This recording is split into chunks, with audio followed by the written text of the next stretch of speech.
다 같이 자리에서 일어서시기 바랍니다. 마가복음 10장입니다. 45절 말씀 우리 한 절 같이 낭독함으로 주일 예배 시작하도록 하겠습니다.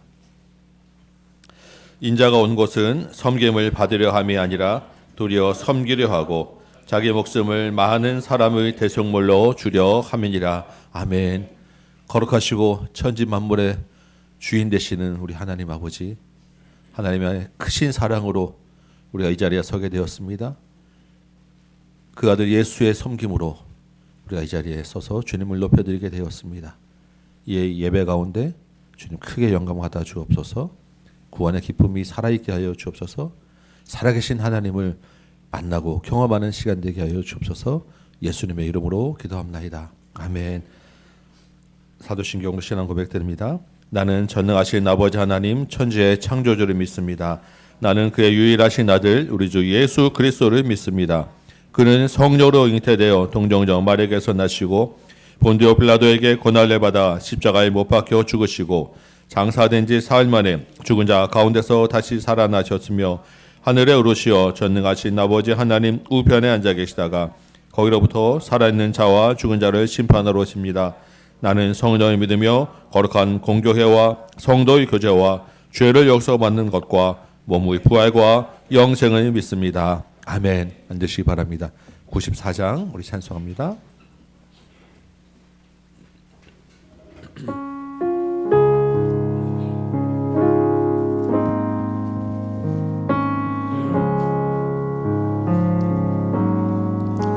주 예수보다도 귀한 것은 없네. 이 세상 부귀와 바꿀 수 없네. 영죽을 내 대신 돌아가신 그 놀라운 사랑 잊지 못해. 세상 즐거움 다 버리고 세상 장랑 버렸네. 주 예수보다도 귀한 것은 없네. 예수 밖에는 없네. 주 예수보다도 귀한 것은 없네. 이 세상 명예와 바꿀 수 없네. 이전에 즐기던 세상 일도 주 사랑하는 마음 빼지 못해. 세상 즐거움 다 버리고 세상 자랑 다 버렸네. 주 예수보다도 귀한 것은 없네. 예수 밖에는 없네. 주 예수보다도 귀한 것은 없네. 이 세상 행복과 바꿀 수 없네. 유혹과 핍박이 몰려와도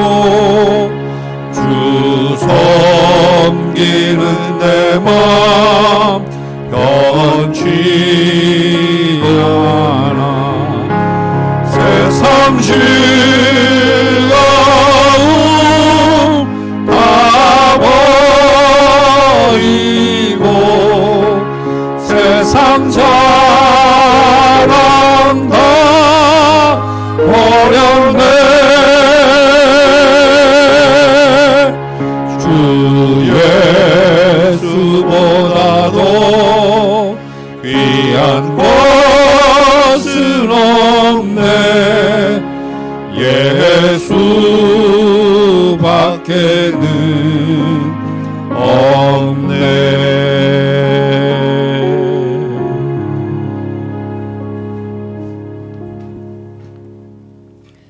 전능하시며 지금도 살아 역사하시는 하나님 아버지를 찬양합니다. 지난 한 주간도 은혜 가운데 살아가게 하시고 거룩한 주일 주 앞에 나와 예배드리게 하시니 감사를 드립니다.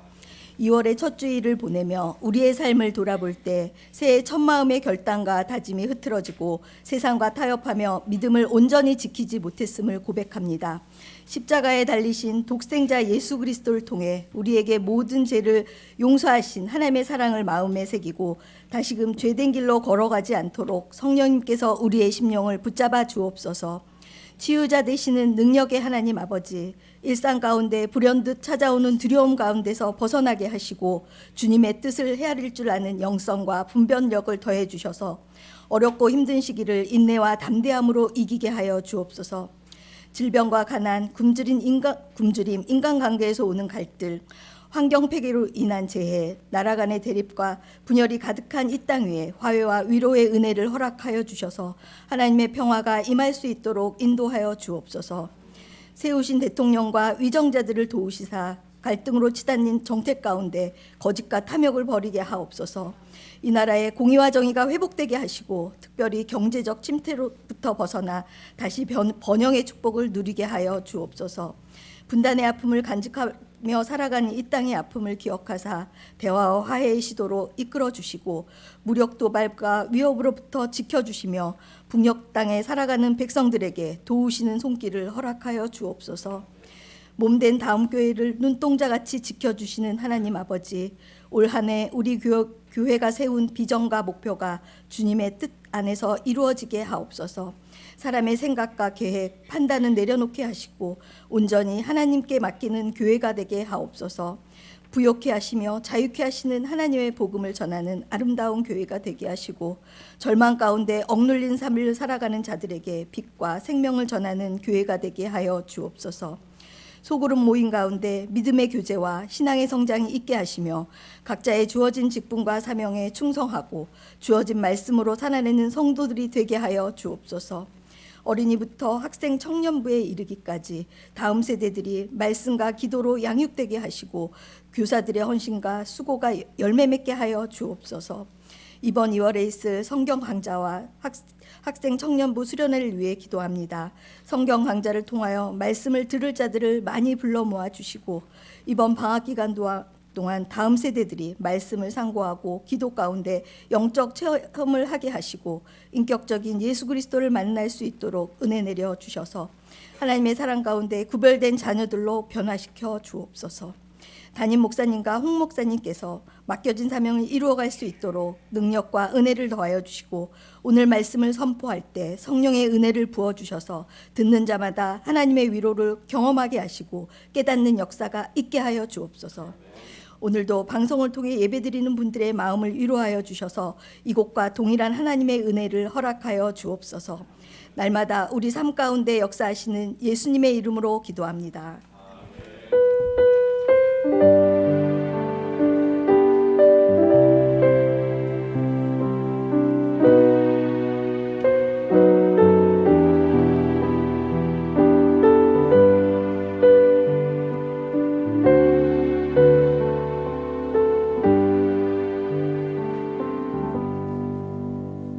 샬롬, 하나님의 말씀 듣겠습니다. 우리 하나님의 말씀 잘 보여요? 오늘 느헤미야 마지막 말씀이에요. 느헤미야가 뭘 세우는 거였죠? 맞았어. 시야까지 다 알았어요. 성벽을 세웠어요. 성벽을 세우고 나서 뭐 했지? 하나님의 말씀을 들었어. 그러니까 말씀을 듣고자 성벽을 세운 거예요. 말씀을 듣고 나니까 사람들이 어떤 결심을 했지? 이제부터 하나님을 잘 섬겨야지. 하나님께 약속했어요. 하나님 이방 사람들 결혼하지 않을 거예요. 안식일도 거룩하게 지킬 거예요. 성전을 잘 돌볼 거예요. 이런 약속했다고 했었죠? 이런 약속을 하고 예루살렘에서 누가 살 건지, 성전을 누가 돌볼 건지 제비를 뽑았어요. 그래서 거기에 사는 사람들하고 봉헌식도 하고 하나님 아버지 앞에 몸을 깨끗이 하고 성전도 깨끗이 하고 하나님께 이 성벽을 드렸다 그랬죠. 그래서 우리도 하나님께 우리를 드린다 그랬죠. 그래서 성전을 중심으로 이렇게 뺑 돌라서 성벽을 세웠는데 어떻게 봉헌식을 했냐면 이렇게 오른쪽 왼쪽으로 가면서 빙그르 돌았더랬어요. 그래서 오른쪽으로는 누가 에스라가 맨 앞서서 하나님을 찬양해요. 왼쪽으로는 느헤미야가 맨 뒤에서 하나님을 찬양해요. 그래서 가운데에서 어떻게 해서 딱 만났다 그랬죠. 가운데서 딱 만나가지고 뭐 했다 그랬지? 춤추고 놀았다 그랬나? 하나님을 많이 찬양했다 그랬어요. 그래서 하나님을 찬양하는 기쁨으로 가득 찼는데 이 기쁨은 누가 주시는 거라고요? 하나님이 주시는 거예요. 그래서 우리 예배 시간에 기쁨으로 하나님이 해준다고 그랬어요. 기억나지요? 그러고 나서 느헤미야가 어떤 일이 벌어졌는지 마지막 장에 써 있어요. 마지막 장에 다시 세우는 일이 벌어졌어. 성벽이 무너졌나? 왜 다시 세우지? 무슨 일이 있었을까? 한번 들어보세요. 자, 느헤미야가 약속했어요. 임금님, 성벽을 세우고 싶어요. 저로 고향집에 가서 성벽을 세우게 해주세요. 그래서 임금님이 좋아. 나 모든 걸 다 줄게. 군대도 보내주고 돈도 주고 목재도 주고 다 줄게 하면서 임금님하고 약속한 시간이 언제였냐면 12년 동안 갔다가 성벽 세우고 돌아올게요 하고 약속을 했어요. 그래서 느헤미야가 12년 되던 해에 이스라엘에서 성벽을 다 세우고 임금님이 있는 곳으로 갔다가 내가 여기서 살 게 아니라 다시 돌아가야지 하고 다시 돌아왔어요. 다시 돌아와서 봤더니 어떤 일이 벌어졌냐면 성벽이 무너지고 성전이 무너진 게 아니라 성전은 그대로 있는데 그곳에 뭐가 있어야 되냐면 하나님께 드릴 유향과 포도주와 곡식과 소재물 거제물 이런 하나님께 예물 드릴 거를 꽉꽉 채우는 방이 있었는데 그 방에 하나님께 드릴 물건이 하나도 없고 누가 가져갔나 봐. 누가 있냐면 제사장하고 제사장 친구인 사람이 그 방을 예쁘게 꾸미고 그 방에서 사는 거예요. 아니 하나님께 드릴 물건은 어디 가고 저 사람은 누군가 하고 봤더니 제사장 친구 이름이 뭐냐면 도비아야. 도비아가 어떤 사람이었냐면 그림 보면 알아. 이렇게 했던 사람. 성벽 세울 때 여우가 올라가겠네. 성벽을 세우니까 우리가 전쟁을 해가지고 성벽 못 세우게 하자 하고 방해했던 그 사람이랑 하나님께 예배드리는 제사장이랑 친구가 된 거예요. 느헤미야가 없는 동안에. 그래가지고 여기서 아주 그냥 도비아가 하나님께 드릴 성전에서 거기서 침대랑 식탁이랑 의자랑 놓고 행복하게 살고 있는 거야. 느헤미야가 이러면 돼요, 안 돼요? 안 되지. 하나님 이럴 수는 없습니다. 그러면서 그냥 이 도비아의 침대, 책상, 의자를 그냥 땅바닥에 확 집어던지면서 너희는 무엇을 했길래 도비아가 여기 와서 이렇게 살게 하느냐? 막 이러면서 다시 이것들을 다 꺼내라. 그리고 다시 뭐로 채워라? 하나님께 드릴 물건으로, 하나님께 드릴 곡식으로, 하나님께 드릴 그릇으로 가득 채워라.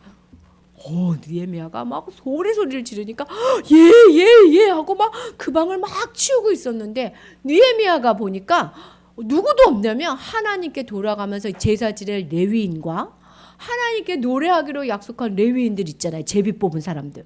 그 사람들이 다 없어. 어디로 간 거야? 도망갔대. 누가 잡으러 와가지고 도망을 갔을까요? 도둑놈이 와서 도망갔을까? 왜 도망갔냐면 먹을 게 없어가지고 하나님 우리 먹을 게 없어요. 배가 고파가지고 노래를 못하겠어요. 저 먹을 거 만들어 어디로 가요? 밭으로 가서 일해요. 그러면서 밭으로 도망을 간 거예요. 레위인과 노래하는 사람 왜 먹을 게 없었을까? 사람들이 먹을 것을 안 갖다 주니까. 원래 하나님 성전에서 노래하면 다른 사람들이 먹을 것을 갖다 주기로 했거든요. 하나님께 드리는 걸로. 근데 안 갖다 주니까 먹을 게 없어가지고 가서 밭에서 막 이러니까 느헤미야가 막 속이 상해가지고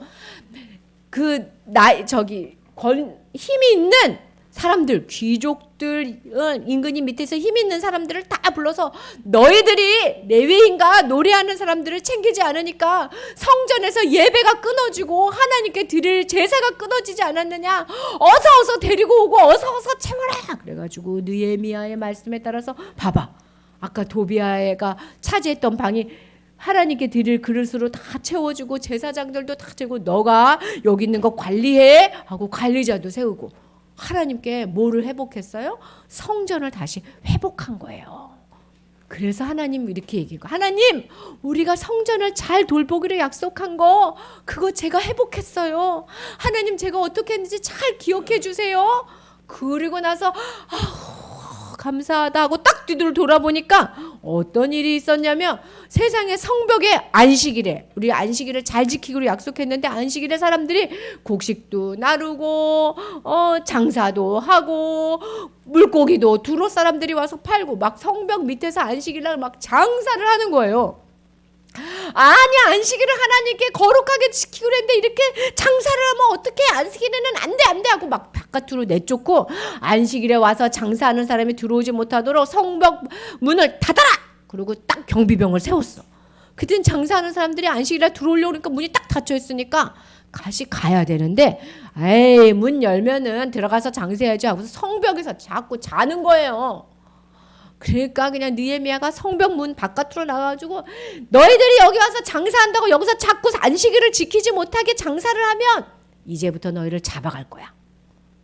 잡아가지고 여기서 더 이상 자지 못하게 할 거야. 그렇게 해서 잡기로 하니까 사람들이 알았어요 하고 안식일에는 다시 안 오게 됐대요. 그래서 안식일을 거룩하게 지키겠다는 약속을 지키게 된 거예요. 그래서 느헤미야가 하나님, 제가 뭐 했는지 기억해 주세요. 하나님 은혜 많이 주세요. 제가 하나님이랑 한 약속을 굳건히 지키기 위해 이렇게 열심히 일했어요. 그러고 나니까 또 무슨 일이 벌어졌게? 쓱 보니까요, 세상에 사람들이 결혼을 하는데 하나님 믿는 사람 유다인들과 하나님 믿지 않는 이방 여자가 결혼을 하는 거예요. 우리 이방인이랑 결혼 안 하기로 하나님한테 약속했는데 결혼을 해. 그리고 결혼해서 그 아이들을 보니까 이 아이들이 유다말, 하나님을 알고 배울 수 있는 말은 몰라. 엄마 말만 알아. 엄마가 가르쳐준 말만. 그러니까 이 아이들이 하나님은 모르고 엄마를 통해서 누구를 아냐면 이방 신들을 아는 거예요. 그래서 하나님께 제사를 드리는 게 아니라 이방 민족들에게 막 제사 지내는 아이들로 크는 거예요. 봐봐, 시아가 지금 여기 와서 하나님 말씀 배우는데 여기서 하나님 말씀, 목사님이 하는 말씀 한국말을 모르면 어떻게 배우겠어요? 그죠? 그래서 하나님께서 이렇게 되는 걸 보면서 느헤미야가 이러면 안 되는데 그러면서 이 아빠들 있잖아, 이방 여자랑 결혼하고 아이들에게 하나님 말씀 안 가르치는 아빠들을 다 불러서 여기 모여봐라 그러면서 불러가지고 그냥 느헤미야가 나이도 많고 힘도 세고 막 그런데 막 야단을 친 거야. 어떻게 야단 쳤게? 머리를 막 들고 흔들어서 정신 차려 이러다가 우리 다 망해 이러면서 정신 차리라고 그러면서 막 머리털만 뽑은 게 아니라 막 때렸어, 등짝을. 정신 차려. 어떤 일이 있었지? 옛날에 솔로몬이 여러 이방 여자랑 결혼했잖아. 여러 이방 여자랑 결혼해가지고 솔로몬을 하나님이 임금으로 세우고 사랑해줬는데 이방 여자랑 결혼하면서 어떻게 됐지? 하나님을 사랑하는 마음이 없어지고 이방의 신을 사랑하게 됐잖아. 그래서 우리가 망했잖아. 그러니까 이렇게 하면 안 돼. 알았지? 네, 알겠어요. 저희가 잠시 마음을 그렇게 했어요.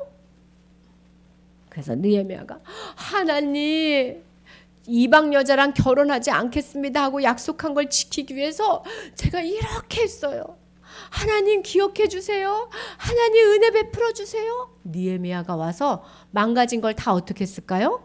고쳐준 거야. 근데 우리 친구들 잘 기억해 봐요.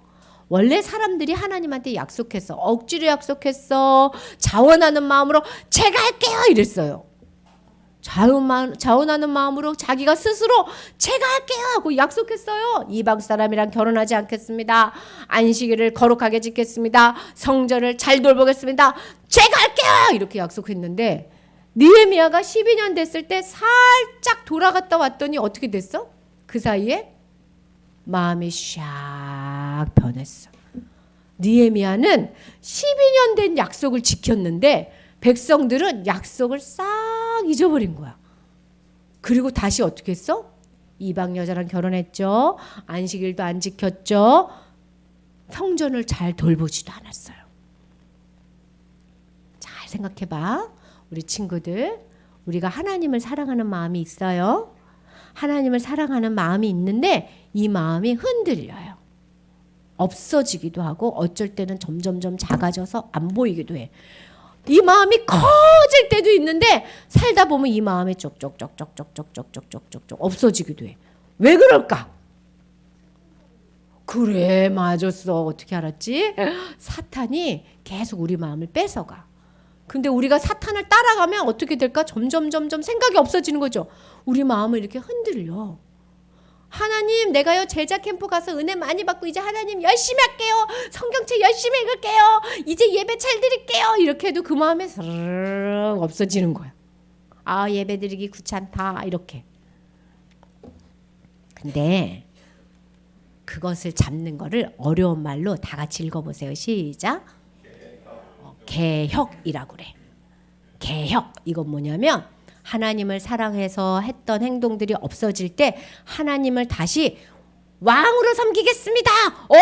점점 마음이 없어지면, 하나님 사랑하는 마음이 없어지면 누구를 왕으로 섬길까요? 우리가 나를 왕으로 생겨. 내가 왕이다 이렇게 돼. 내 맘대로 할 거다 이렇게. 그렇게 되면은 어떻게 된 줄 알아? 와, 다른 사람은 너무너무 행복한 것 같은데 저렇게 한번 해볼까? 그리고 막 무섭기도 하고 부럽기도 해. 딴 사람이 부럽고 내가 걱정도 되고. 이럴 때는 어떻게 해야 되냐면 개혁을 해야 돼. 어려운 말 가르쳐 주는 거야. 개혁할게요. 이건 뭐냐면 하나님을 다시 왕으로 섬길게요. 이런 말이에요. 그런데 아까 사랑하는 마음이 점점점 없어지는 건 누구 때문이라고 그랬댔죠? 사탄도 그렇고 내가 그걸 따라간다 그랬죠. 근데 우리가 개혁하려고 할 때 누가 도와주실까? 그렇지. 성령님이 하나님만 말씀으로 개혁하려는 우리를 도우세요.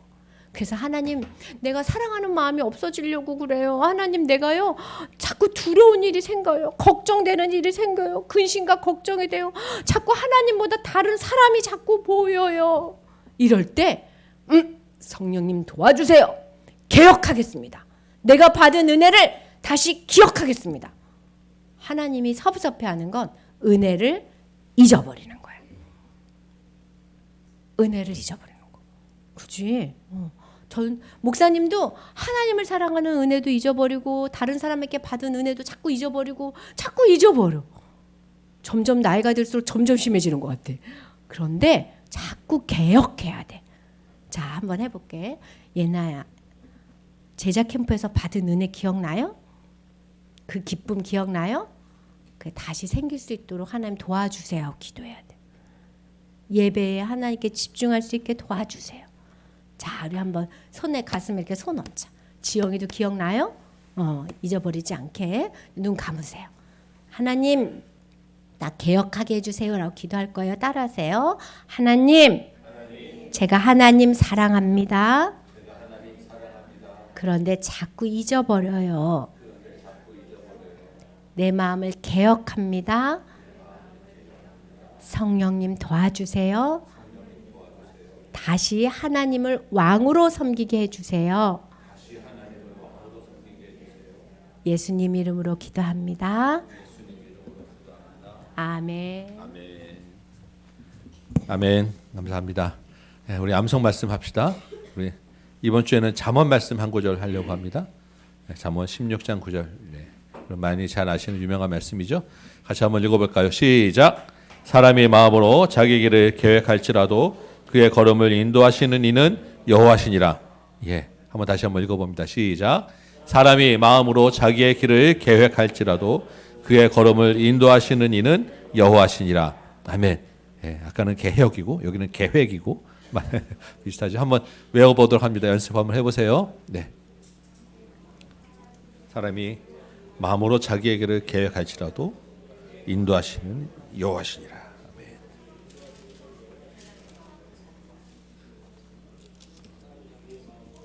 사람이 자기의 마음으로 자기의 길을 계획할지라도 그의 걸음을 인도하시는 이는 여호와시니라.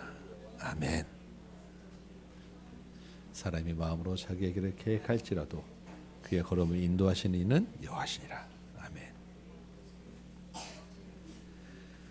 사람이 마음으로 자기의 길을 계획할지라도 그의 걸음을 인도하시는 이는 여호와시니라. 아멘. 마음으로 자기의 길을 계획할지라도 그의 걸음을 인도하시는 여호와시니라. 아멘.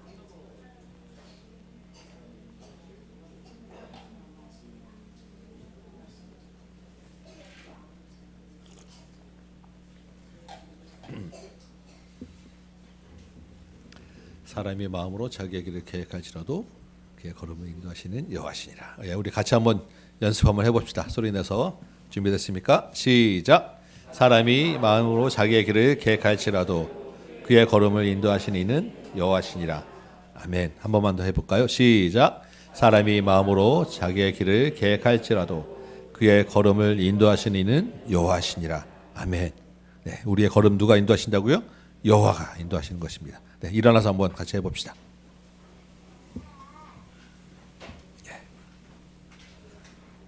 졸립다가도 일어나면 잠이 한번 깨죠. 네, 우리 하나님께 최고의 경배를 한번 들어봅니다. 잠언 16장 9절 말씀 시작. 사람이 마음으로 자기의 길을 계획할지라도 그의 걸음을 인도하신 이는 여호와시니라. 아멘. 네, 오늘 우리에게 주시는 하나님의 말씀입니다. 우리 에스더서 1장 1절에서 4절 말씀 한번 보도록 하겠습니다. 750페이지 구약성경 에스더서 1절에서 4절까지 제가 받도록 읽도록 합니다.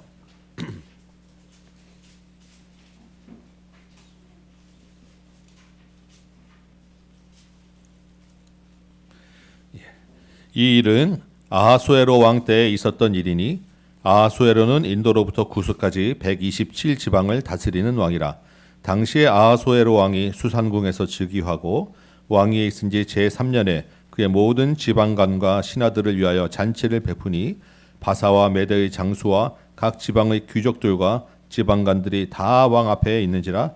왕이 여러 날 곧 180일 동안에 그의 영화로운 나라의 부함과 위엄의 혁혁함을 나타내니라. 아멘. 앉으시기 바랍니다. 네, 오늘 이 말씀을 가지고 우리 화려한 잔치, 그러나 헛된 잔치, 우리 같이 한번 말씀을 나눠봅니다.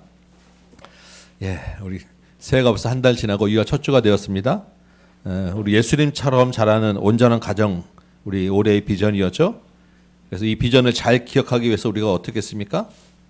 구호를 했었죠. 세 가지 기억나십니까? 네, 우리가 매번 할 수는 없지만 그래도 잊어버리니까 개혁하기 위해서 우리 한 달에 한 번씩은 좀 해볼까 합니다. 괜찮으시죠? 2월 첫 주니까 우리 한번 같이 한번 해봅시다. 제가 먼저 하고 여러분 따라 하시는데 저만 머쓱하지 않게 같이 힘차게 한번 해주시기 바랍니다. 준비되셨습니까? 네. 예수님은 나의 주인. 나는 하나님의 자녀. 섬기고 순종하고 사랑하자. 아멘. 잊지 않고 기억하시며 이 온전한 한 해 온전한 가정 이루시는 여러분 되시기 바랍니다. 아멘. 예. 우리 지난주까지 이제 느헤미야서를 마치고 이번 주부터는 우리 에스더서를 보려고 합니다. 이 에스더서는 이 성경 66권 중에서도 여러모로 좀 특별한 책입니다. 뭐가 특별할까요? 우선 책 이름이 성경에서 룻기하고 이 에스더서 둘만 여자 이름으로 되어 있습니다. 예. 지금은 특별하지 않을지 모르지만 옛날에는 굉장히 특별한 거예요. 예, 여성분들께 죄송하지만 예이전 시대에 그렇다는 것입니다. 이 에스더라고 하는 말은 히브리어가 아니고 페르시아어에서 온 말입니다. 예, 별이라는 별. 왜 스텔라라고 있잖아요. 별. 그게 여성형으로 에스더하고 같이 연결되는 말이에요. 예, 굉장히 좀 특별한데 그렇다고 하면 이 에스더가 페르시아 이름이라고 하면 이 에스더 시대의 배경은 어디가 되겠습니까? 페르시아 지방이 되는 거예요. 그래서 성경에서 이 약속의 땅 이스라엘이 아닌 이방 나라 땅을 배경으로 하는 책도 딱 두 권이에요. 하나는 이 에스더서고 하나는 뭐가 있습니까? 출애굽기. 네, 반은 맞았는데 또 다른 책이 하나 더 있어요. 그러니까 출애굽기도 이제 물론 이방에서 이제 쭉 오는 책인데 대단하신데요. 또 하나 책이 완전히 이거는 이제 이 이스라엘과 예루살렘하고 동떨어진 지역에서 있었던 일을 다루는 책 다니엘서. 예, 기억나십니까? 네, 우리가 그래서 다니엘서를 나눌 때 낯선 땅에서 하나님과 함께 살아가는 책이다라고 우리가 같이 배웠었잖아요. 그런데 더 특이한 이야기가 하나 있습니다. 이 에스더서는 성경이잖아요. 에스더서에 하나님이라고 하는 이름이 한 번도 안 나와요. 유일한 책입니다. 성경의 다니엘서에서도 여호와 하나님이 수없이 나오는데 이 에스더서에는 하나님이라고 하는 이름이 나오지 않아요. 그래서 이 에스더서가 이 성경에 포함되는 게 맞느냐? 이런 논쟁이 많았던 거예요. 아니, 성경인데 하나님 이름도 안 나오지. 여자 이름이지. 이스라엘도 아닌 다른 지역에서 약속의 땅에서 있었던 일도 아니지. 그럼 우리 이걸 성경으로 인정해야 되느냐라고 하는 논쟁이 계속 있었던 책이 에스더서입니다. 그런데 성령께서 교회의 전체 회의를 통해서 그리고 구약 시대에서부터 이미 전통적으로 에스더서는 성경에 분명히 포함된 책으로 우리에게 주어진 책이란 말이죠. 그렇다고 하면 이 책의 이 독특함이 가지고 있는 메시지가 있지 않겠냐라는 것입니다. 그렇겠죠? 이 책은 이방 땅에서 하나님이 언급되지 않는, 하나님이 보이지 않는 것 같은 그런 상황 속에서 어떻게 하나님을 드러내는지 보여주는 책이 이 에스더서가 되는 거예요. 보이지 않는 하나님이 어떻게 자기 백성을 돌보시는 일을 하시는지, 실제로 보이지 않는 하나님이지만 실제로 계신 하나님을 어떻게 나타내는지 이 책이 잘 보여주는 책이다라는 것입니다. 그래서 이 책을 이제 요약하는 한마디를 할 때는 보이지 않지만 현존하는 하나님 또는 숨은 왕 뭐 이런 제목들로 이 책 에스더서를 소개합니다. 여러분 한번 생각해 보실까요? 우리는 하나님의 이름을 자유롭게 아무 때나 말할 수 있는 시대에 살고 있으시죠? 자유롭게 교회도 하고 자유롭게 예배도 드려요.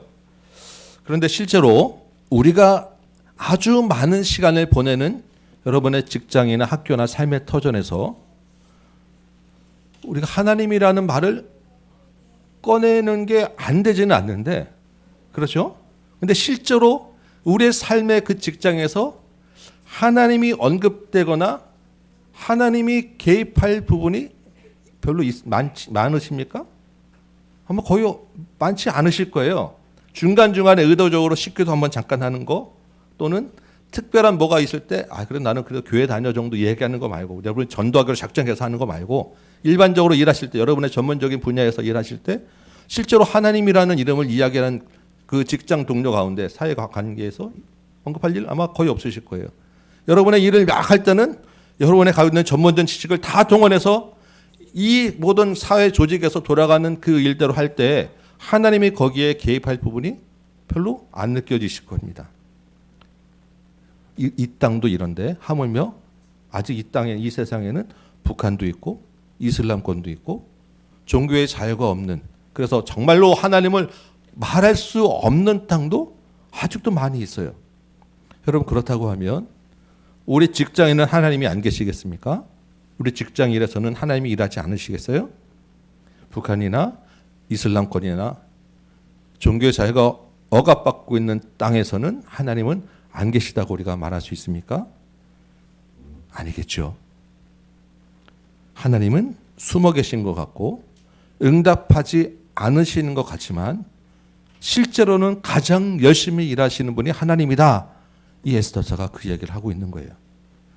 대제국 페르시아에서 소수민족으로 살아가는 이스라엘을 돌보시는 하나님, 이 땅의 이 수많은 사람들 가운데서 정말 어떻게 보면 소수라고 할 수 있는 하나님 나라의 백성들을 돌보고 이 전체 역사를 이끌어 가신 분은 하나님이다라고 하는 게 이 에스더에서 우리에게 이야기하고 있는 책이라는 것입니다. 그래서 이 에스더서는 큰 이야기인데 이 큰 이야기가 진행될 때 너무나 많은 마침, 우연, 반전이 일어나는데 그 일들이 하나님 없이는 도저히 있을 수 없는, 하나님 없이는 설명되지 못하는 그런 이야기들로 가득 차 있다라는 것입니다. 우리가 몇 주 동안 이제 이 책을 나누게 되는데 비록 보이지 않지만 강력하게 실제로 일하시는 하나님을 우리 삶 속에서 경험하는 여러분 되시기 바랍니다. 우리 삶에서도 역시 수많은 우연과 마침 반전이 있잖아요. 우리 이 책을 마칠 때는 그 우연과 마친 반전이 하나님이 하셨습니다라고 우리가 고백할 수 있는 저와 여러분 되시기 바랍니다. 우리 이 책 보면서 우리 한 가지만 더 좀 여러분들이 관심 있게 좀 보시면 좋겠다는 부분이, 우리가 이제 말씀을 쭉 그동안 나누면서 강조하는 게 어떤 거였습니까? 하나님이 온 세상을 다스리신다. 하나님이 주인 되신다. 하나님이 주권이다. 우리 많이 강조했지요. 그래서 이렇게 하나님의 방금 말씀드린 것처럼 이 에스더서도 하나님의 보이지 않는 섭리라고 하는 것을 강조했단 말이에요. 그러면 혹시 아마 여러분 중에는 이런 마음이 들 수 있어요. 저도 마찬가지로 그런 하나님의 주권을 강조할 때 차마 다른 사람 의식해서 말을 못하지만 한쪽에는 그럼 나는 뭐하지? 그럼 인간은 어떤 존재인가? 우리가 이렇게 하는 것은 아무 의미 없는 것인가? 이 인간의 역할에 대한 부분을 문득문득 고민하지 않겠습니까? 그 말을 꺼내면 믿음 없는 사람처럼 보일 것 같아서 차마 말을 못하지만 우리도 뭔가 하는 것 같은데 왜냐면 그렇잖아요. 그렇죠?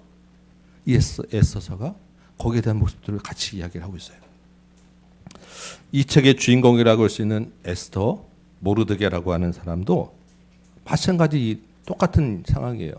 비록 그 당장 앞일이 다음에 어떤 일이 일어날지 모르는 정말 큰 위기가 몰려오는 그 상황 속에서 이 에스더와 모르드게가 어떻게 합니까? 죽으면 죽으리라. 내가 이 자리에 있는 것이 이때를 위함이 아닌가. 용기 있는 행동을 하는 거예요. 죽으면 죽으리라. 그렇지만 하나님이 어떻게 하실지 우리가 믿고 기대하겠다라는 믿음으로 정말 용기 있는 믿음과 선택과 결정과 행동을 합니다. 하나님은 전혀 보이지 않는 상황에서 우리가 처한 것과 똑같은 상황이라는 거예요. 그 속에서 우리가 어떻게 할 것인가. 여러분 우리 생활할 때 중요한 일들을 결정할 때 고민이 많죠. 이렇게 하는 것이 하나님 뜻에 맞는가? 내가 이 회사를 가면 하나님 뜻에 맞는가? 아니면 내가 이 대학을 가는 것이 하나님이 나에 대한 계획에 맞는가? 내가 이 사람과 결혼하는 것이 좋은가? 우리 결정하기 어려울 때도 많고 헷갈릴 때도 많고 고민될 때가 많지 않습니까? 하나님이 조금 계시를 한번 잠깐 보여주시면 참 하나님 믿고 따라가기 좋겠는데 이 일을 결정했을 때 그 다음에 어떻게 될지 조금 우리에게 보여주시면 우리가 마음 편하게 하나님 따라가겠는데 하나님이 안 그렇게 하시는 거예요. 이 위기 상황에서 내가 어떻게 해야 되나라고 할 때 내가 일어나야 되나 말아야 되나 할 때 좀 하나님 말씀해 주시면 내가 그냥 쉽게 딱 하겠는데 그렇게 안 하시는 거예요. 에스더서의 주인공도 마찬가지였다라는 것입니다. 보이지 않지만 그럼에도 불구하고 그들이 마음에 결정하고 일어나서 용기 있게 행동하는 그 삶을 통해서 하나님이 역사하셨다라는 것입니다. 우리가 예전에 많이 불렀던 찬양 중에 우리 이 에스더서를 보면서 몇 번 부를 일이 있을 것 같아요. 내일 일은 난 몰라요. 하루하루 살아요. 우리 고난과 어려움 속에서 눈물 흘리면서 이 찬송 많이 불렀었어요. 우리 어른들이 예전에. 그런데 하나님은 그 눈물을 흘리면서 결정하고 따라가는 그 눈물과 함께 일하시는 분이셨다라는 것입니다.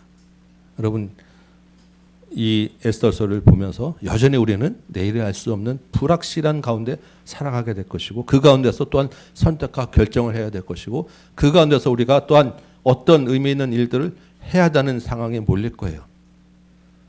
하나님이 우리가 함께 하신다는 것을 믿으면 보이지 않더라도 계시하지 않더라도 우리가 용기 있는 우리 믿음의 선택과 행동을 해나가는 것이고 그 가운데서 하나님이 역사를 이루어 가시는 것을 우리가 경험하게 된다라는 것입니다.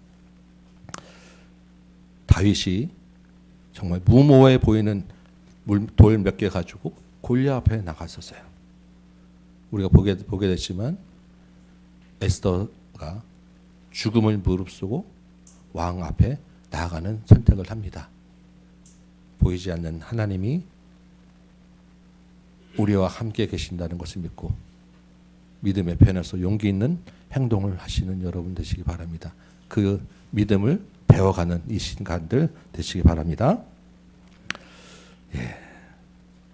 갑자기 에스더서가 막 궁금해지지 않습니까? 에스더서를 막 보고 싶다라는 궁금증이 보이지 않는 여러분 마음에 있는 줄 믿고 우리 한번 1장 내용 잠깐 한번 살펴봅니다. 1장 1절 보니까요. 아하수에로 왕 때 일이라라고 지금 돼 있었죠. 이 아하수에로 왕은 우리 성경에는 아하수에로라고 기록되어 있는데 세계사에는 크세르크세스라고 기록되어 있는 아주 유명한 왕입니다.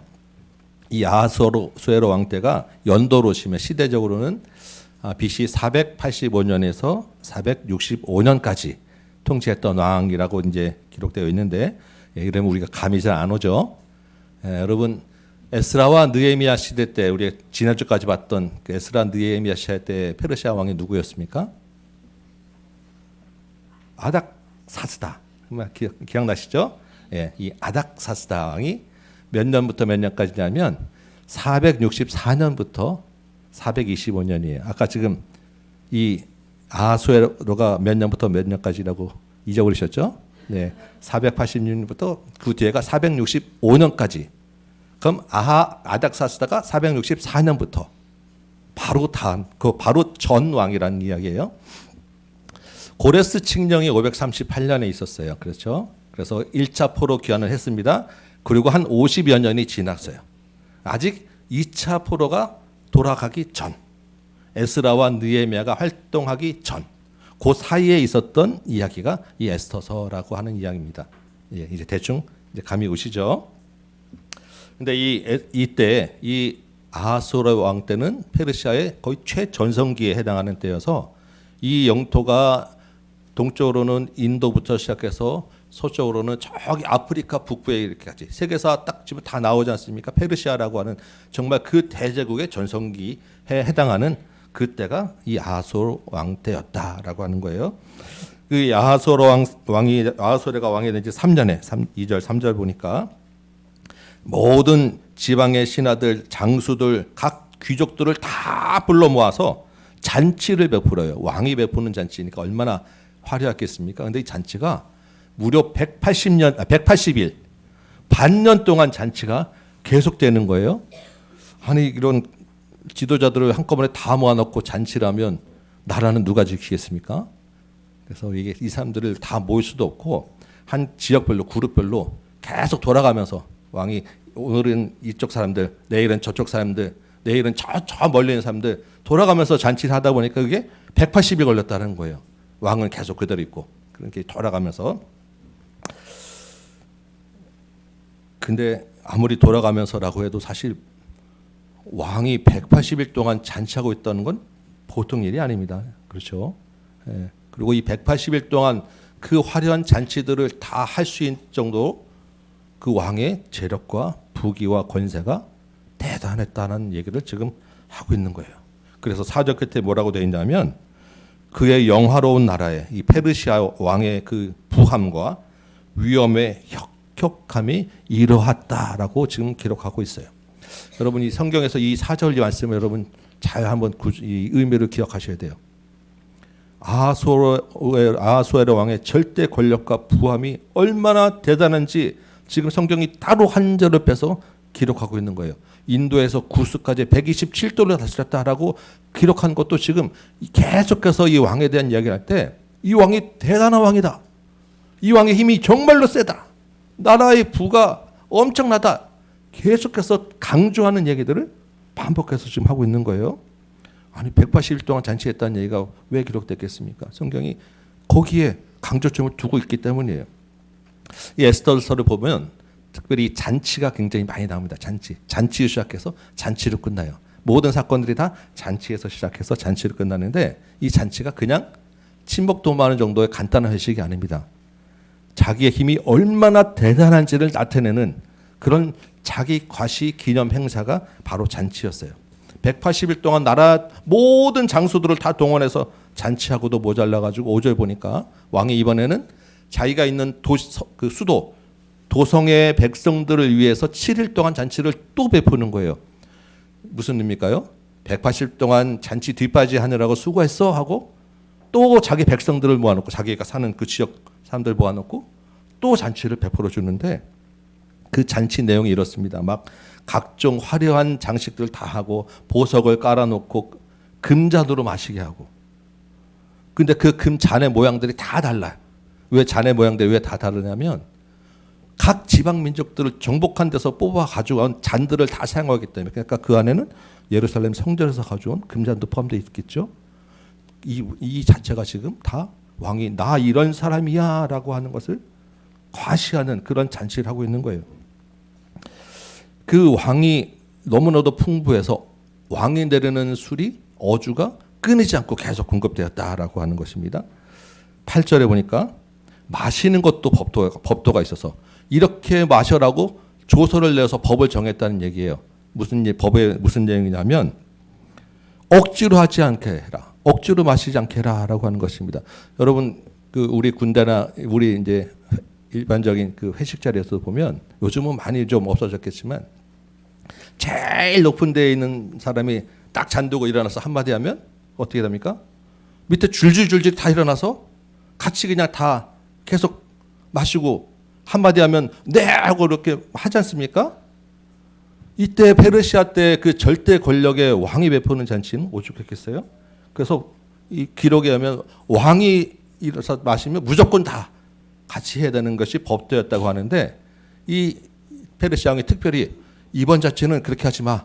너희들 먹고 마시고 원하는 대로 해라고 풀어줬다는 얘기인 거예요.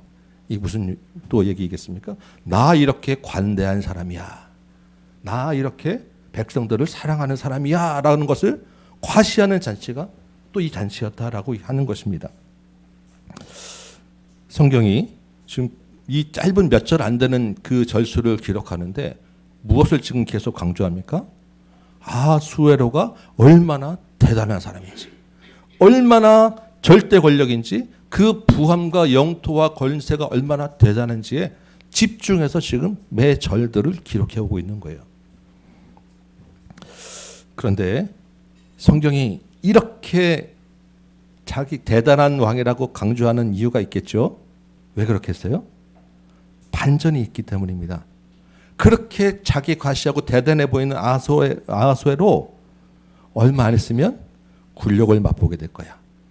그 대단한 것처럼 보이는 그 권력과 부귀가 아무것도 아니라는 것을 보여주게 될 거야. 하나님이라는 이름은 나오지 않지만 보이지 않는 하나님이 그 보이는 절대 권력이 아무것도 아니라는 것을 보여주게 될 거야. 이게 에스더서인 것입니다. 그 얘기가 곧바로 나오게 되는 거예요. 이 세계사에서 이 아하수에로 왕이 되게 유명한 사람이라고 말씀드렸죠. 어떤 이야기가 있냐면 이 아하수에로 왕의 바로 전 아버지 되는 다리우스라고 하는 왕이 이 페르시아는 그리스하고 큰 전투를 두 번을 정복 전쟁을 했어요. 첫 번째 전투를 하러 갔습니다. 다리우스 아버지가 갔다가 졌어요. 페르시아라는 대국이. 여러분이 잘 아는 마라톤 전투라고 하는 거예요. 아시죠? 마라톤의 유래가 되었다는 그리스가 이겼습니다라고 한마디 하고 죽었는데 그것을 기념하기 위해서 이제 마라톤이라는 운동이 시작되었다라고 하는 그 전쟁을 일으킨 사람이 이 아하수에로의 아버지예요. 이 아들이 이제 왕이 됐잖아요. 복수를 해야지라고 하는 마음이 있습니다. 우리가 페르시아가 진다는 것을 그냥 둘 수 없어. 그래서 다시 한번 전쟁을 일으키는데 그 전쟁을 일으키기 위해서 전략회의를 하고 즉 장수들의 어떤 사기를 좀 진작시키기 위해서 베풀었던 자치가 오늘 본문에 180일 잔치인 거예요. 돌아가면서 쭉 우리가 이제 갈 거야. 내가 이렇게 대단한 사람이야. 그러니까 나를 따라라고 하는 그러한 선전선동을 위해서 쭉 베풀었던 잔치가 180일 잔치였는데 여러분 300이라고 하는 영화를 혹시 보셨는지 모르겠습니다. 이 왕이 이 아하수에로 왕이 정말 100만 대군을 이끌고 그리스로 갔는데 그리스에는 스파르타라고 하는 아주 용맹한 그 도시가 있었죠. 이 스파르타 왕이 자기 정예 부대를 이끌고 테르모필레라고 하는 아주 좁은 협곡에서 이 페르시아 군대를 맞닥뜨립니다. 이 스파르타 군대는 그때 300명 정예라고 알려져 있는데 숫자는 300명이 아닐 거예요. 근데 적은 숫자 가지고 이 협곡에서 페르시아군 100만 대군을 계속해서 물리치는 거예요. 페르시아 왕이 엄청난 굴욕을 당하고 가까스로 그 스파르타군을 전멸시키긴 했지만 그 이야기가 너무나도 유명해서 지금 영화로까지 이야기 정도로 페르시아는 엄청난 군력을 맛봐요. 가까스로 이 페르시아 스파르타고는 물리치긴 했지만 곧 이어서 벌어지는 살라미스라고 하는 큰 해전에서 대패하고 돌아오게 됩니다. 그게 3년 후에 있었던 일인 거예요. 자기 과시하고 이 엄청난 권력이라고 하지만 결국 그리스 그 조그만 나라에 대패하고 돌아오는 권력을 맛보게 되었다라는 것입니다. 그런데 성경에서는 지금 그런 역사적인 큰 사건 말고도 이 잔치 장면에서 페르시아 왕이 또다시 권력을 맛보는 이야기들을 뒤에 기록하고 있는 거예요. 얼마나 대단해 보이는 그 권력이 아무것도 아니다라는 것을 그 다음 이야기로 우리 보여주는 것입니다. 그 뭐가 있냐면 9절 보니까 이 7일 잔치를 베푸는 동안에 왕후 와스리라고 하는 이 왕후도 여인들을 불러 모으고 또 잔치를 합니다. 뭐 보통 그렇게 되지 않겠습니까? 남자들은 남자들대로, 여자들은 여자들대로 따로 왕후가 잔치를 하는데 이 왕이 이제 너무나 기분이 좋았어요. 그래서 7일째 흥이 많이 올랐습니다. 그래서 술김에 이 왕후를 이 남자들이 모인 잔치에 데려오게 하는 거예요. 이 왕후를 부르는데 그냥 사람 하나 보내서 오시오 하면 될 건데 보니까 4시 7명이라고 하는 성경에 이름이 기록될 정도의 넷이면 우리가 아는 그냥 아는 그런 넷이가 아니에요. 그 당시에 권력자들을 7명이나 보내서 왕후를 데려오게 합니다. 왕후에게 왕후의 옷을 딱 정제하고 관을 딱 하고 그리고 이 남자들이 모인 잔치 자리에 와서 얼굴을 보이라. 무슨 얘기입니까? 왕이 자랑하다 이제 더 이상 할 게 없어서 자기 부인 데려다가 자랑하겠다라고 하는 이야기를 하는 거예요. 학자들 중에는 이 왕비를 오라고 하는 이야기가 왕비를 알몸으로 이 앞에 서라라고 했다라고 하는 그런 이야기를 합니다. 실제인지 아닌지 모르겠지만 굉장히 가능성이 높은 이야기였던 것 같아요. 왕후가 어떻게 하겠습니까? 단칼에 거절하는 거예요. 아니 대단해 보이는 이 페르시아 왕이지만 부인이 한마디로 그냥 딱 자르면 끝이라는 것입니다.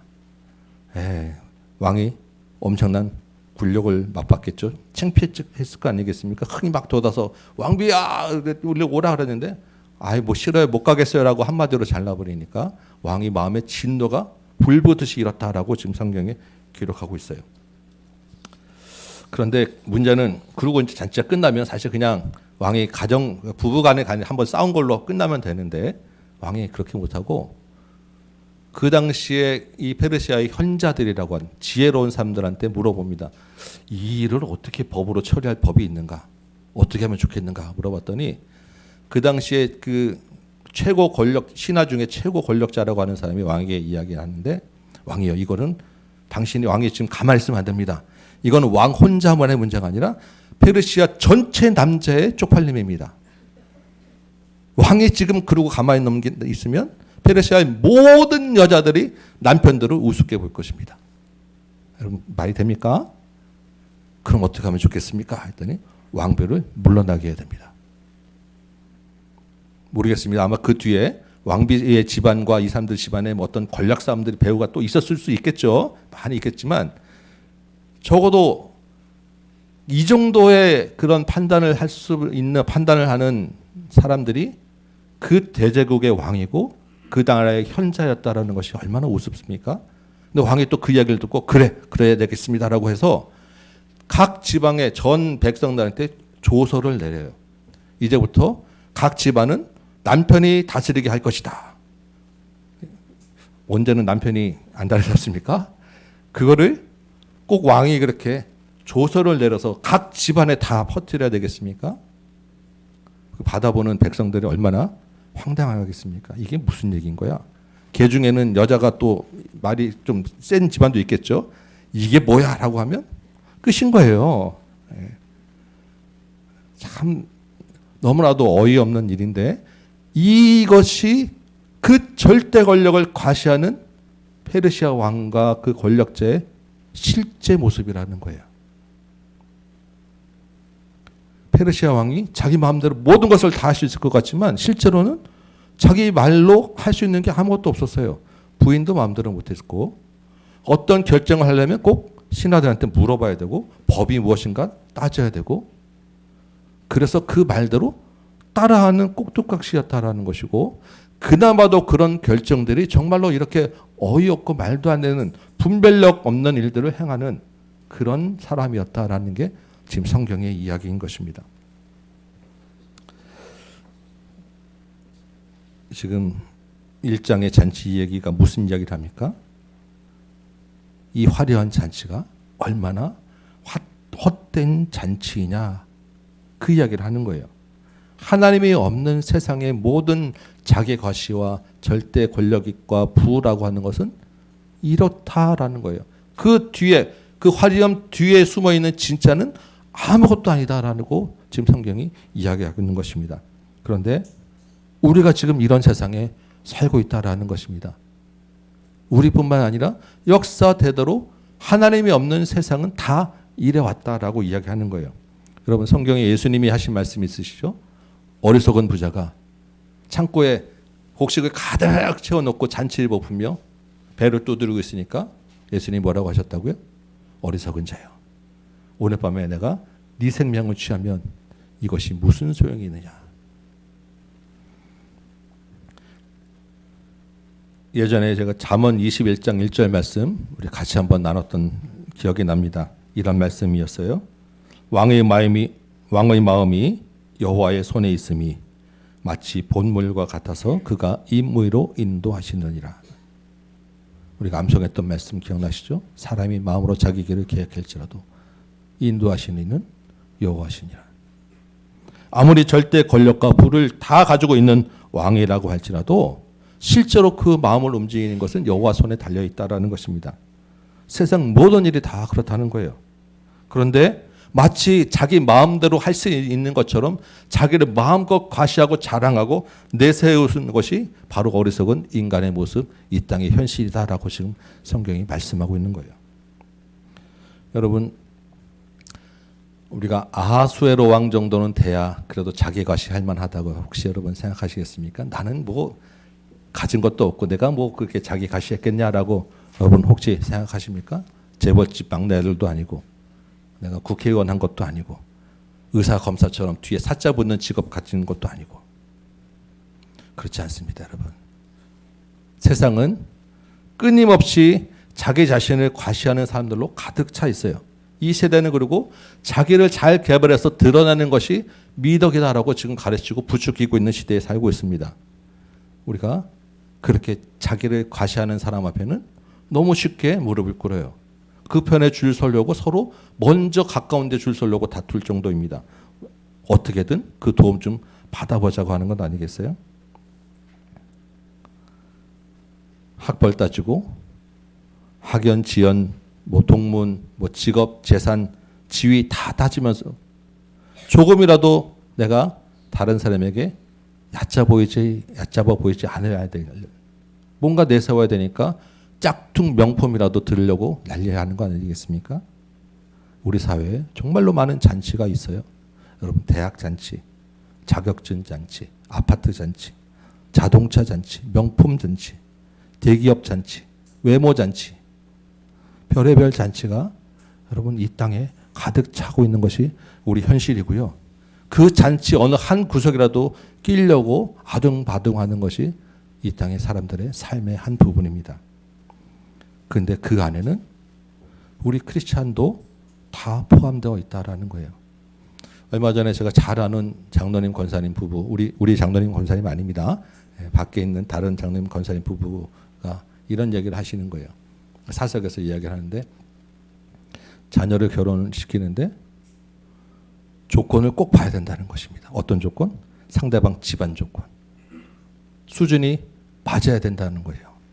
그 상대방 집안 조건이 뭐겠습니까? 재력과 사회적 지위. 옆에 있는 우리가 뭐 우리가 믿는 사람이 그런 거 따지냐? 아니야. 너무너무 중요해. 여러분 어떻습니까? 은연 중에 우리도 그런 비슷한 생각들 마음에 있지 않습니까? 여러분, 우리가 힘이 있을 때, 우리가 좀 그래도 뭔가 가진 게 있다고 할 때 우리 마음과 눈이 낮아지시던가요?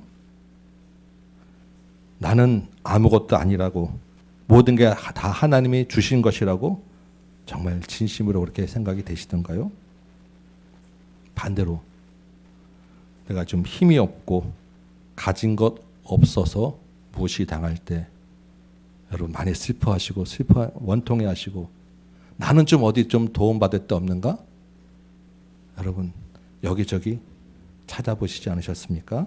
원망하고 신세한탄하지 않으셨습니까? 아니면 그래 내가 이 무시를 꼭 반드시 갚을 거야 라고 이악 물고 이 원수를 갚을 다른 잔치 찾아보면서 여러분 혹시 달려가지는 않으셨습니까? 성경은 스스로 힘있다고 과시하는 그 자랑이 실제로는 아무것도 아니다라고 지금 이야기하고 있고, 그 아무것도 없다는 것을 깨닫게 하시는 분이 하나님이다라고 지금 이야기하고 있어요. 그 아무것도 없는 것을 찾아서 도움받으려고 여기저기 쫓아다니고 원망하는 사람들을, 신세한탄하는 우리들을 향하여 근본적인 도움은 사람이 아니라 하나님이다라고 지금 이야기하고 있습니다. 그게 오늘 에스더 1장의 주제예요. 그래서 하나님은 보이지 않지만 실제로 우리의 모든 삶을 주관하고 계시다라고 지금 이야기하고 있는 것입니다. 여러분 우리 설교 시작할 때 예수님은 나의 주인이라고 외쳤었지요. 세상은 나의 주인은 나다라고 이야기합니다. 우리는 예수님이 나의 주인이니까 예수님을 드러내고 예수님의 향기를 드러내야 된다라고 우리가 외치지만, 세상은 나 자신을 드러내야 된다라고 이야기를 해요. 그런데 현실에서는 막상 하나님은 보이지 않습니다. 그래서 예수님은 주인이라고 하는데 보이지 않는 하나님 대신에 보이는 뭔가를 쫓아가는 게 우리의 약한 모습, 우리의 현실입니다. 그럼에도 불구하고 여러분 이 땅은 어느 나라입니까? 예수님이 다스리시는 하나님 나라입니다. 하나님 나라는 자기 백성을 자기 과시하는 소모품으로 쓰지 않아요. 그리스도의 혼인잔치는 자기 신부를 수치의 자리에 세우지 않습니다. 그리스도의 혼인잔치는 자기 신부를 존귀한 자리에 높여요. 하나님 나라의 진정한 권세는 하나님 손에 있어요. 보이지 않지만. 이 한 주간 동안에 또 우리는 수많은 자기 가시의 그 헛된 잔치들 가운데서 살아가게 될 것입니다. 여러분 부러워하지 마시고 그 잔치 가운데서 그 잔치 뒤에 있는 실제 강력하게 역사하시는 하나님을 바라보시기 바랍니다. 진정한 권세를 가지신 주님이 내 아버지다라는 것을 여러분 바라보시기 바라요. 그래서 나는 왜 도움 받을 것이 없는가 한탄하지 마시고 주님 손을 붙잡고 의지하시기 바랍니다. 주님의 은혜가 이 한 주간 가운데에도 여러분과 함께 하시기를 주님의 이름으로 축원합니다. 아멘. 우리 찬송 한 장하고 같이 기도합시다. 네, 오늘 제가 같이 어떤 찬송을 할까 하다가 정말 우리 예전에 많이 불렀던 우리 찬송 한번 하려고 합니다. 세상에서 방황할 때 나 주님을 몰랐네. 우리 젊은 분들 잘 모를 수 있지만 이 한국교회에 정말로 많은 눈물을 흘리게 했던 찬송이에요. 이 가사를 잘 생각해 보시면 정말 우리가 세상에서 많은 정말 헛된 일 때문에 얼마나 우리가 방황했는가라고 하는 것을 알 수 있어요. 그 방황 가운데서 우리의 손을 잡아줄 도움은 우리 예수님뿐이다라는 것을 여러분 기억하시기 바라고, 우리 오랜만에 한번 이 찬양 한번 불러보도록 하겠습니다.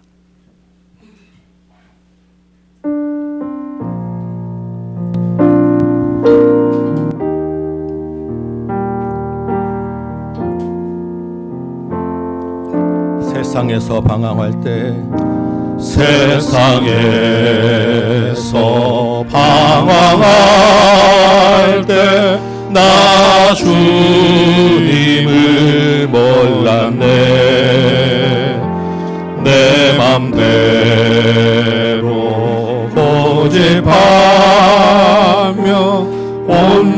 죄를 예수여, 이 저질렀네. 죄인도 용서받을 수 있습니까? 예수여, 이 주님 앞에 죄인도 용서받을 수 있나요? 벌레만도 못한 내가 용서받을 수 있나요? 많은 사람 찾아와 많은 사람 찾아와서 나의 친구가 되어도 병든 마음과 상한 마음 위로받지 진정한 도움은 사람에게서 나오지 않아요. 못했다오. 하나님을 의지하시기 바랍니다. 예수여, 이 죄인을 불쌍히 여겨 주소서. 의지할 것 없는 이 몸 위로받기 원합니다. 이 죄인의 동함을 예수께서 보이지 않는 하나님이 우리를 들으시고 만지시고 이끌어가시는 분이심을 고백하시고 믿으시기 바랍니다. 사랑의 손 나를 어루만지셨네. 예수여, 이 죄인이 눈물을 흘립니다. 주님, 다시는 비난하는 우리를 용서하여 주옵소서. 흘립니다. 오내 주여, 나 이제는 아무 걱정 없습니다. 내 모든 죄 무거운 짐 이젠 모두 다 벗었네. 우리 주님 예수께서 나와 함께 계신다오. 아멘. 주님, 내 주여, 이 죄인이 무한 감사드립니다. 나의 몸과 영혼까지 주를 위해 바칩니다. 아멘. 말씀 생각하며 우리 찬양 생각하며 한번 기도합시다. 주님, 보이지 않는 하나님이 우리의 왕되심을 말로는 수없이 고백했는데 막상 세상의 화려한 잔치를 바라볼 때 하나님, 그 잔치를 따라가고 싶었고, 그 잔치에서 뭔가 도움받고 싶었고, 그 잔치에서 나도 나를 과시하고 싶었고 찬양하고 싶었습니다. 주여, 이 죄인을 용서하여 주옵시고, 그럼에도 불구하고 강력하게 우리를 위하여 일하시고 역사하시는 우리 주님의 크신 도움을 의지하는 이 시간 우리들에게 하여 주옵소서. 화려한 잔치 쫓아가는 것이 아니라 예수 그리스도의 혼인잔치에 참여하는 우리 모든 성도들에게 하여 주옵소서. 우리 같이 한번 마음으로 회개하며 결단하며 고백하며 기도하는 시간 갖도록 하겠습니다. 기도합니다. 주님, 주께서 나의 왕이시고 예수가 나의 주인이라고 하나님 정말 수도 없이 고백하고 수도 없이 외쳤습니다. 주님, 그런데 세상에 나가보니까 주님, 세상이 너무 화려해요. 주님, 세상이 너무 자기를 드러내는데 하나님, 그 사랑에 나도 끼고 싶어요. 하나님, 나도 내 뭔가 하고 싶어요.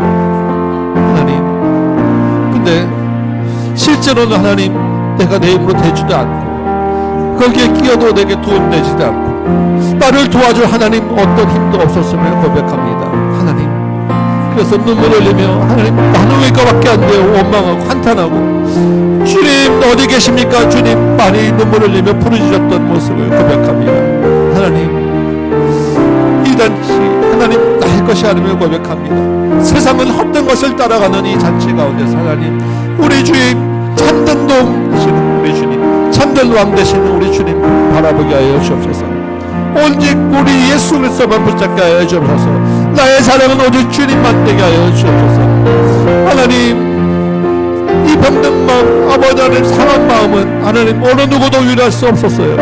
오직 주님 앞에 나아갑니다. 주님 나를 위로하여 주시고 주님 나의만 만져주시고 나를 고쳐주시는 분이 좀 있사오니 하나님 정말 주님만 의지하게 하여 주옵소서. 주님 따라가게 하여 주옵소서. 하나님 정말 아무것도 아닌 그 세상의 헛된 과시에 하나님 내가 마음 상하지 않도록 주님 도와주옵소서. 아버지여 하나님 주여 은혜를 베풀어 주셔서 그러므로 불구하고 이 하나님의 풍성한 잔치에 우리를 불러주신 점이 있사오니 하나님 그 잔치에서 내가 주님과 함께 기뻐하게 하여 주옵시고 그 잔치 가운데 하나님 내가 주님과 함께 살게 하여 주옵소서. 아버지여 하나님 나의 아버지 하나님이 부족한 아버지 하나님 눈을 용서하여 주셔서 나의 아버지 하나님 육신의 눈이 아니라 하나님 영의 눈으로 바라보게 하여 주옵소서. 마음이 아버지 하나님 주 안에서 새롭게 하여 주옵소서. 아버지 하나님 정말 가장 귀한 주님의 아버지 하나님 그 가장 강력한 진정한 권세의 하나님만을 바라볼 수 있도록 도와주옵소서. 우리의 상한 마음을 위로하여 주옵시고 우리의 애통하는 마음들도 하나님 위로하여 주셔서 하나님 우리의 손의 연약함도 불쌍히 여겨주셔서 우리를 만져 주옵시고 인도하여 주옵시고 은혜를 허락하여 주옵소서. 주여